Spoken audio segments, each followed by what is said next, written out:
Jadi saya lihat di situ juga ini satu opportunity, kita punya satu perusahaan yang benar-benar uh, bisa kita masukin dari bawah, kita lihat progress by progress, kita lihat step by step sampai dia benar-benar giving result. Cuma memang ini kan long play ya, nggak bisa kita trading cuma 1-2 bulan, apalagi seminggu 2 minggu, itu nggak bisa.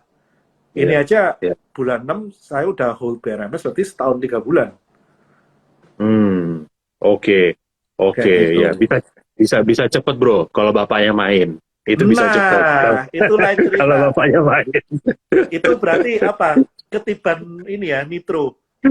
iya iya. Kalau Pakai itu nos bisa itu cepet nanti. bro.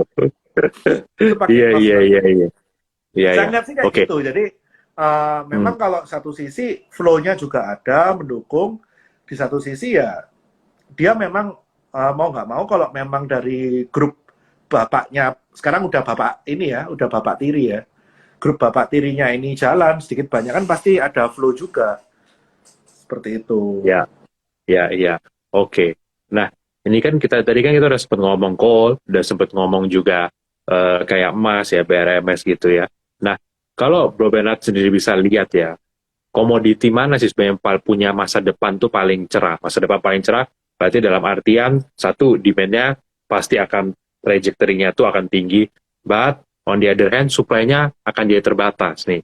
Karena kemarin sih apa gue sempat baca di Bloomberg gitu ya. Kalau menurut mereka kesimpulannya number one komoditi yang bakal paling tight supply ke depannya dan bakal jadi champion-nya itu adalah copper gitu. Nah kalau menurut Bro Bernard sendiri komoditi mana sih? Karena komoditi kita akan percaya bro ya, it's about supply and demand gitu. Demand turun, tapi supply turun lebih dalam, ya harganya biasanya bisa naik lagi kan gitu.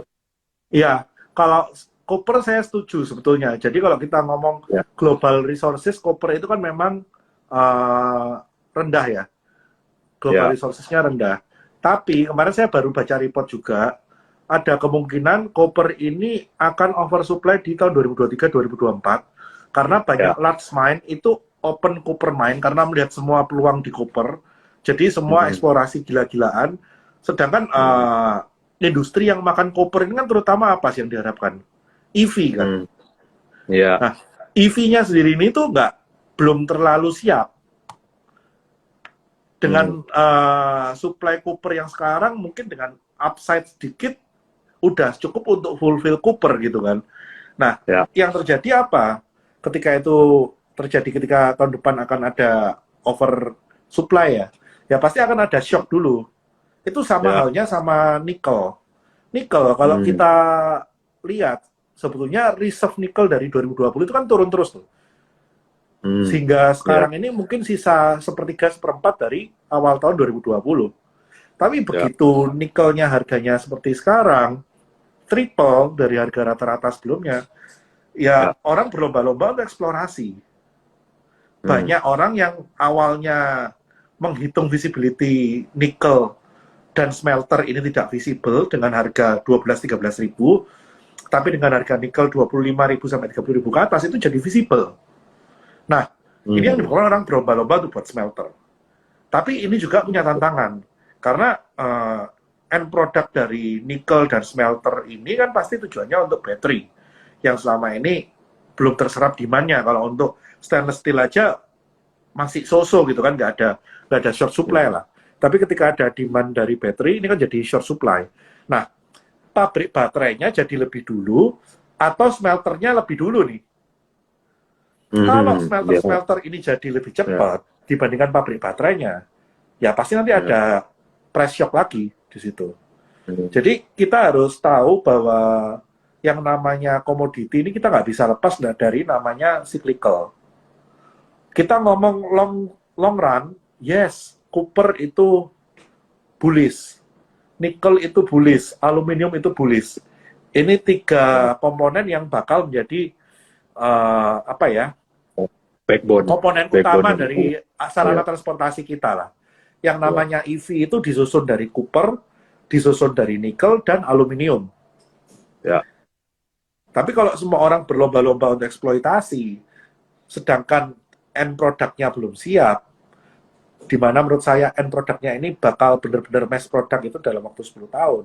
pasti nanti akan ada satu ketika mereka ini oversupply. Sama seperti coal. Coal, semua orang pengen ESG. Semua orang pengen green energy. Nggak ada yang mau mendanai coal. Akhirnya apa? Supply-nya dicekek lebih dini daripada penggantinya udah siap. Akhirnya ya sekarang coal sampai harga 300-400. Nah, bedanya kalau yang other mineral ini akan terjadi sebaliknya nanti. Karena orang terlalu optimis, over investment, nanti akan ada satu ketika, waduh, tiba-tiba yang awal dikira susah dicari, ada di mana-mana. Iya, gitu. betul. Jadi harus betul. agak beware tuh masalah itu. Ya, makanya kita harus pay attention juga ya bro ya, ke semua bisa dibilang negara-negara juga di luar sana tuh gimana financingnya.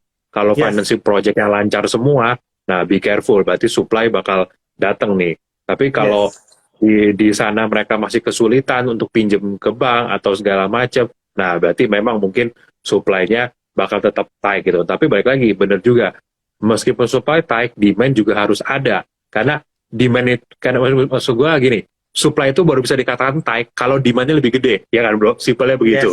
Exactly. Supply-nya kalau turun 100 tapi demand-nya turun 110 berarti nggak jadi tight dong. Berarti kan itu bisa dibilang kan jadinya malah relax supply gitu. Nah ngomong-ngomong soal EV ya bro ya. Ini kan tadi kan bro bilang kan ya mungkin baru 10 tahun lagi kali mass-nya gitu kan, which is itu make sense karena kan banyak negara nargetin 2030 ya rata-rata ya baru kan all vehicle itu kan EV dan segala macam gitu kan. Nah kalau menurut Bro Bernard sendiri, dengan kondisi sekarang di Indonesia kan juga banyak nih konglomerat bondong-bondong main EV gitu kan. Nah, kalau boleh pilih menurut Bro Bernard, company mana sih yang paling bisa dibilang, oke, ini loh proxy EV di Indonesia kalau jalan barang ini yang main. Oke, kalau saya lihat EV di Indonesia itu satu, kalau ada yang perusahaan fokusnya ke roda 4, lupakan. Kalau sampai ada company yang fokusnya ke EV roda 4 di Indonesia saat ini, lupakan. Itu mimpi di siang bolong. Karena EV di Indonesia yang paling visible untuk jalan adalah roda 2. Nah, kita sisa lihat nih, pemain roda 2-nya siapa yang gede? Gogoro. Nah, Gogoro ini kan sepengetahuan saya dia mau masuk ke ekosistem dari Gojek, which is itu juga create demand sendiri dari Gogoronya kan, dan Gojeknya bisa kasih regulation yang nggak bisa ditolak oleh mitra Gojek. Misalkan nih, lu kalau pakai Gogoro, pakai EV, lu dapat insentif lebih gede, lu dapat kredit murah, lu dapat ini itu, lu dapat segala insentif, sehingga itu penjualan Gogoro pasti akan lebih kencang gitu kan. Nah, EV yang lain, contoh nih, ada yang di grupnya MCAS itu kan juga punya tuh EV. Ya, Volta. Nah, Volta ini dia udah punya barangnya, dia mau kasih kemana? Karena yang paling susah dari jualan EV ini kan, kalau kita jual retail doang mau ngandelin berapa sih? Iya, betul. Benar. Harus punya ekosistem yang benar-benar butuh untuk pakai EV ini gitu. Kalau kita benar-benar mau main retail, ya sorry to say, retail yang dominan di sini masih dikuasai oleh Astra. Dan kalau misalkan brand-brand itu mulai mengganggu market share dari retail sales-nya Astra, itu by the time Astra tinggal jentiin jari, dia akan masukin EV sepeda motor sendiri. Itu kayak Mochin tuh. Mochin tahun 2000. Awal Mochin nggak ada orang lihat. Tapi begitu Mochin itu udah grogotin pasar retailnya Astra ngeluarin Supra X, Supra Y, Supra yang murah-murah gitu kan. Mampuslah Mochin ini gitu kan. Nah, jadi menurut saya kayak Jialing gitu-gitu kan ya bro ya? Yes. Kayak Jialing, Beijing, apapun lah itu banyak banget kan dulu. Nah, itu akan, kalau mereka masih concern dengan EV ini masuk ke masa retail, udah duitnya nggak seberapa, mereka rawan awakening the giant gitu kan. Kalau saya sih lebih milih untuk saya create atau cari demand di ekosistem. Kayak gitu. Jadi kalau saya ngomong masalah Gogoro, kalau nggak salah Gogoro itu kan juga ada rekanan sama Indi juga ya. Ya, ini mau produksi motor listrik kan ya kuartal 3 ini kalau nggak salah kan. Iya, Nah, kalau nggak udah salah juga. nggak tahu. Ya, Eh, saya kurang jelas detailnya apakah ada hubungannya sama Gogoro apa enggak. Yang jelas Gogoro ini kan melekatnya sama Toba juga. Nah, ya, tuh. jadi kalau saya ngelihat sih terus terang ya, brand EV yang di otak saya mungkin good prospect itu Gogoro. Sisa Gogoro ini nanti nempelnya kemana aja, ke siapa aja, Hmm. Ya, kayak gitu. oke. Oke, berarti bisa dibilang either Toba atau India berarti ya bro ya. Maksudnya Yes, yes. tergantung dia nanti akan nempel di mana. Oke. Nah, kalau tadi kan kita kan udah sempat bahas juga. Oke, copper, aluminium, nikel, in the long run ini bakal bisa dibilang under lah supply-nya gitu ya. Maksudnya tight. Tapi kan maybe in the next 1-2 years mungkin belum ketemu nih, jadi agak Yes. oversupply sedikit. Nah, berarti kalau dari Bro Benes ini ngeliat, oke, kalau gitu yang bisa kita bilang tight selama 1-2 tahun ke depan, kira-kira bakal apa Bro? Karena kalau kita ngeliat, ini dari kalau misalnya kita ngomong oil lah, crude oil juga. Ini nih, di saat oil lagi naik begini kan malah government di seluruh negara dunia sibuk mau majakin keuntungannya oil and gas company kan, which is Yes, sebenarnya yes. kalau menurut banyak analis juga sama ekonom di luar, ya lu nggak bisa kayak begini juga. Lu kan udah tahu sekarang supply lagi ketat, lu mau activity investment harusnya meningkat dong. Ya kalau lu pajakin gede gini, siapa yang mau nambahin supply, ini bakal supply crunch lagi ke depannya kan. Nah cuma kalau dari barang Bro Benas ini berarti selama 1-2 tahun ke depan berarti kira-kira komoditi apa nih yang bakal supply-nya itu bakal tight gitu. Kalau coal, China udah buka funding ya. China udah buka Ya, funding dari bulan 5, expected ditransmit menjadi normalized production di bulan 10, 11, 12 ya, untuk preparing ya, winter. ya, Kalau oil, terus terang ini kan kegiatan eksplorasi ini juga udah jauh berkurang ya dalam 2-3 tahun terakhir untuk menemukan ya. new source dari oil. Jadi Hmm, menurut saya sih mungkin yang agak akan sustain itu oil, walaupun sustainnya bukan oke. berarti dia akan multiple ya. Cuma Ya, era oil murah di bawah 60 itu mungkin udah berakhir. Jadi ya, era equilibrium baru menurut saya oil antara 80 sampai 110 ya. oke, oke, oke, make sense sih. Karena kalau kita kemarin gue ada sempat baca juga kan report-report di luar kan, oil di harga sekarang tuh belum mahal loh. Jangan kita ngeliat pakai patokan, oh dulu paling tinggi 147, sekarang 120, udah mau mahal nih. Kita harus perhitungkan inflasi selama 14 tahun terakhir ini adjusted Yes, itu berapa gitu. Makanya orang bilang yes. kalau oil sampai ke 147 lagi, itu tuh equal dengan oil itu kurang lebih sekitar hampir 200 lah ya, atau di sekitar 200. Jadi jangan bilang oil di harga sekarang itu udah mahal.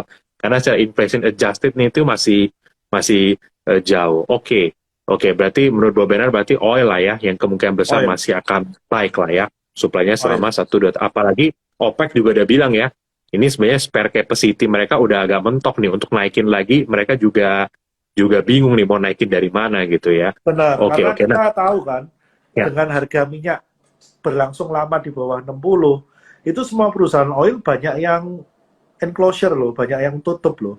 Jadi ya, banyak yang mungkin belum habis, tapi udah nggak ekonomis, ya mereka udah nggak operasi gitu kan. Dan ya. eksplorasi apalagi gitu kan. Eksplorasi Oke, udah tambah males gitu kan. Udah ya, aduh harganya ya, ya, kayak gini, mereka tambah males ya. Jadi itu semua yang menjadi imbas short supply, dan itu semua ya, nggak bisa instan untuk dikembalikan. ya, ya, ya, ya. Nah, Beda Bro dengan Bernard, coal. ya. Hmm, hmm, Kalau hmm. coal itu Ini, dapat duit, bisa beli eskavator, tinggal keruk, crusher jadi gitu kan. iya, betul, betul, betul. Nah, Bro, ini mungkin kan oil and gas ya. Mungkin teman-teman kita di sini kan taunya kan, oh, kalau oil naik gitu kan, beli Medco, pegas, ya kan, Ya, energi, ya kan, atau orang bilang warrannya pegas, raja gitu kan, bisa dibilang kayak yes. gitu kan, sama segala macem gitu kan. Tapi maksudnya orang suka beli atau Elsa gitu kan, orang biasa mencari-cari proxy oil di Indonesia gitu. Tapi kadang-kadang mereka suka kecewa sendiri pada saat oil naik, nih saham kok nggak naik-naik gitu ya gitu. Nah, mungkin Bob Bernard juga bisa jelasin gitu, apa bedanya oil player di kita di sini, bisnis modelnya, dengan oil player di luar sana yang kayak Oxy Petroleum, Exxon Mobil atau apa. Jadi biar teman-teman tuh tahu, karena gue sering lihat juga nih, oil naik besok pagi langsung mau HK, Medco, Elsa, tapi dia bingung sendiri, kok nggak naik-naik ya habis itu ya gitu kan? Ya, jadi sebetulnya gini, kita itu nggak punya exact proxy of oil. Ya, jadi sorry to say, Elsa itu cuma eksplorasi, gitu kan. Terus kita mau ngomong apa? Akra itu cuma trader. Kalau Oh trader ya, artinya apa? betul. Mau oil lari kemana berapapun, ya dia Ya, udah punya spread, certain spread margin gitu margin. kan. Ya, Udah punya spread margin. spread. Itu Akra juga seperti itu. Medco ini tambang minyaknya seberapa gede sih? Hmm. Ya kan? Itu udah masa lalunya Medco dan most likely Medco itu harganya lebih gerak karena corporate action daripada karena harga minyak naik. Iya, Jadi betul, betul. kalau gas sendiri kan kita tahu yang namanya pegas itu distributor most likely walaupun dia di dalamnya sekarang ada Pertagas ya Ya. yang juga produce. Tapi dia punya hardlink satu.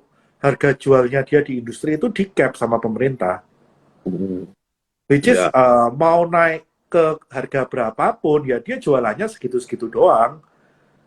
Dia nggak bisa. Justru kalau harga eksplorasinya naik, harga eksploitasinya naik, tapi dia jualannya segitu-segitu doang, ya sebetulnya juga mati juga gitu kan.